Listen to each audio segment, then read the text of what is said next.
मी मिनल शहा. आमचा इथे डॉक्टर लोकांचा मोठा ग्रुप इथं आम्ही आलो आहोत आणि इथे आम्ही एक छोटं रियुनियन अरेंज केलं आहे. अतिशय सुंदर असं हे रिसॉर्ट आहे. इथे आल्यानंतर असं वाटत नाही की आपण महाराष्ट्रात नाशिकमध्ये इतक्या सुंदर ठिकाणी आपण आलो आहोत. अतिशय सुंदर, निसर्गरम्य, सुंदर सुंदर कलरफुल झाडं आहेत, फ्लावर्स आहेत. कमळाचं तर काय वर्णन करू, इतकी सुंदर कमळ फुललेली आहेत आणि सगळ्या कलरची कमळ आम्हाला बघायला मिळाली.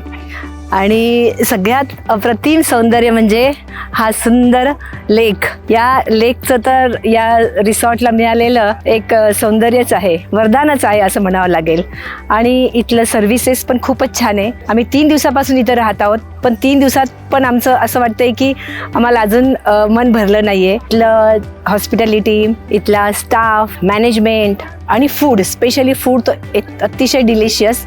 मी एक जैन गुजराती आहे आणि मी जैन फूड प्रेफर करते आणि ते फूड मला इथे अगदी प्रॉपर मिळालं. कुठलंही त्याच्यामध्ये मिक्सिंग नाही. अगदी समाधानकारक माझं जेवण इथे झालं. मला कुठल्याही प्रकारचं फूडबाबत मला प्रॉब्लेम आला नाही. त्यामुळे 3 टाईम 4 टाईम इथे फूड अवेलेबल असतं आणि हे सगळं पॅकेजमध्येच अवेलेबल आहे. आणि हे ठिकाण आम्ही चूज केल्यामुळे आम्हाला खरोखरच मजा आली.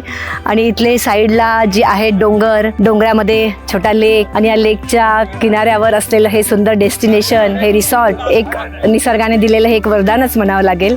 आणि मी खरोखर खूप लकी मानते स्वतःला की मला हे बघायला इतक्या लवकर आणि इतक्या छान जागेवर इथं राहायला मला मिळालं. थँक्यू.